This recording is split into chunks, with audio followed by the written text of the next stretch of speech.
Hey, what's going on everyone? It's me, Marco Hanna. In the past 8 days, I've been using the HTC One as my personal daily driver. I'm ready to give you guys the full review of the HTC One M8. Now, I'll be using the M8 to reference the brand new 2014 model compared to the M7 of last year. And we also have to find out if the M8 is any better than the M7, a phone that we deeply loved here at PhoneDog.com. I personally love that device. Had a great design, great display, great hardware, screen, every single thing of the HTC M7 was great, apart from the camera and the battery life. So we have to see if the brand new HTC One improved on that, and also as an overall device compared to last year's model. So let's get into the full review of the HTC One M8.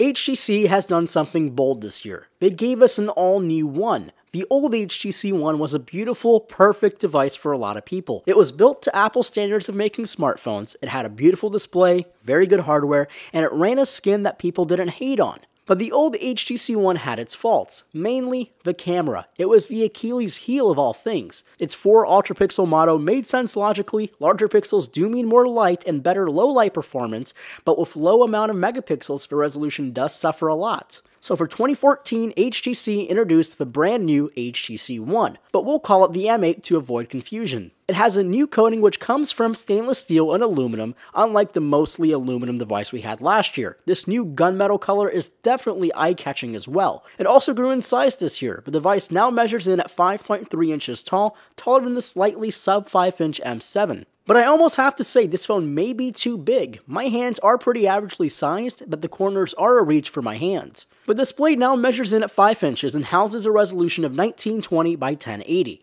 It's slightly lower in pixels per inch than the M7 HTC One, but at 441 pixels per inch, it's well north of the Retina boundaries. This display still stands as being one of the best in the mobile space. It's not as saturated as Samsung's Super AMOLED series, and I like that. I much prefer less saturation and more accuracy, plus the viewing angles off an IPS LCD panel. Maybe slightly warm to the eye, but it looks absolutely fantastic. And speaking of displays, what's good about watching a video? The audio, of course. I'm glad to say boom sound is back on the brand new HTC One. It's now 20% louder according to HTC and has deeper and richer tones. It did lose the Beats software, but I view this as a good thing. The audio does sound more full and loud than the M7, but they both sound much better than any smartphone I've ever used. Now, if we take a look at the back, you'll see the lovely polycarbonate black accents, and oh, yeah, these two cameras, or sort of. The bottom one is the main shooter, but not so loved 4 ultra-pixel camera, but with a new sensor. On top of that is a slightly smaller lens with the same resolution of 4 megapixels. These two are known as the duo camera on the M8, and what it does in practice is really cool. The top lens actually works as a focus sensor, sensing the distances of objects in the shot. This allows you to use a U-focus mode after you take the photo, which allows you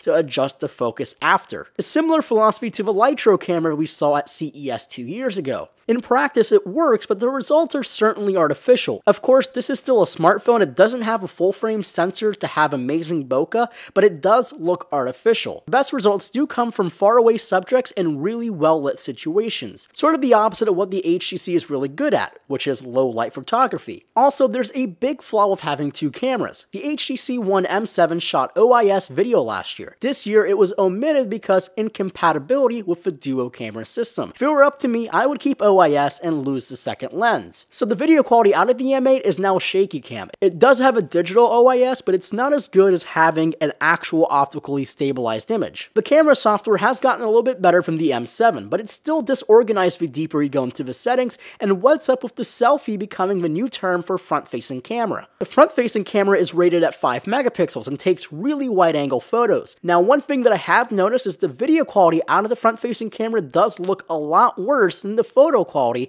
which must be some kind of software gimmick. Now it's to the really good stuff. The M8 comes with a Snapdragon 801 chip clocked in at 2.3 GHz. It's the same quad-core chip used in the Samsung Galaxy S5, but with a slightly slower clock speed. RAM is also at 2 GB. The result of this makes the M8 the smoothest Android device currently on the market. That includes you, Nexus 5. I've never hit a spot where this phone has lagged, froze, or did anything that most skinned Android devices would do. Software also plays a huge role. One being Android 4.4.2 is the most stable form of Android and and really any mobile operating system beating iOS 7 with the least amount of crashes, and the new Sense 6, or the Sixth Sense as HTC likes to call it. Sense 6.0 is not a huge departure from Sense 5. It basically has a refreshed look to the fonts, the colors, and they have rearranged the skin. One great omission is the dock that was found on Sense 5, now replaced by on-screen buttons. Blink Feed 2.0 now accepts almost anything in terms of content. You could literally just search for a website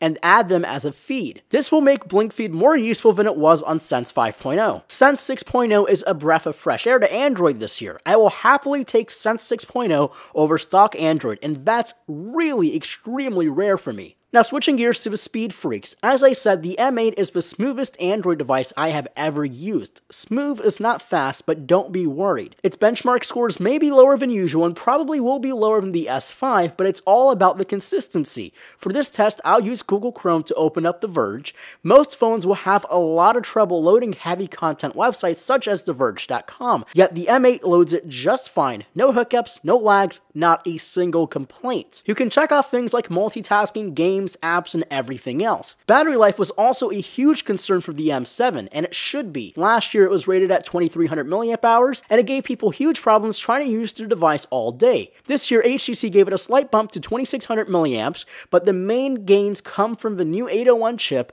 plus HTC's power saver. HTC added 2 power saver modes, a normal mode which dims the display more often, uses data when you need it, but the extreme is more extreme. HTC gave us a chart displaying the durations of certain percentages of charge left. It gave about 15 hours on 10%. That's simply insane. I would show it to you, but sadly, these are currently not approved for the US carriers. Only international models will have this feature enabled, but that's for now. So my daily average with the M8 is great. Fantastic, really. When I go home after using it for a full day with severe usage, I usually have 20 to 40% left. It truly does depend on what you do, but even if a day of traveling, watching YouTube videos, tweeting, messaging, and everything else tech-savvy people would do, the HTC One still lived on, even in a non-battery saving mode. HTC has another great smartphone. Just like last year. What's holding it back? The camera for one, and the second reason, and the main reason why HTC isn't as big as they should be, is the Samsung ads that completely dominate HTC. Do we expect to see a huge shift in numbers this year? Probably not, but HTC does have loyalty while Samsung only has the numbers to show their greatness. The HTC One M8 is the best Android device of 2014 so far. It's the best looking, best feeling, best built, and has the features that I will use every single day. Its camera may be very off and throws me off each time. This phone should at least have an 8-megapixel camera, but this phone also offers a gateway to the future of HTC. I'm now more intrigued to see what they will have to offer next year if they do at all. This phone tells me that they will. So if you're wanting the best Android device so far, you're looking at it. It's the brand new HTC One M8. So thanks for watching. If you found this video helpful, please hit that like button for continued support, leave a comment, and if you haven't already, please hit that subscribe button. You can follow me on Twitter at phonedog_Marco and at MarcoMHanna, and I'll see you guys in the next video.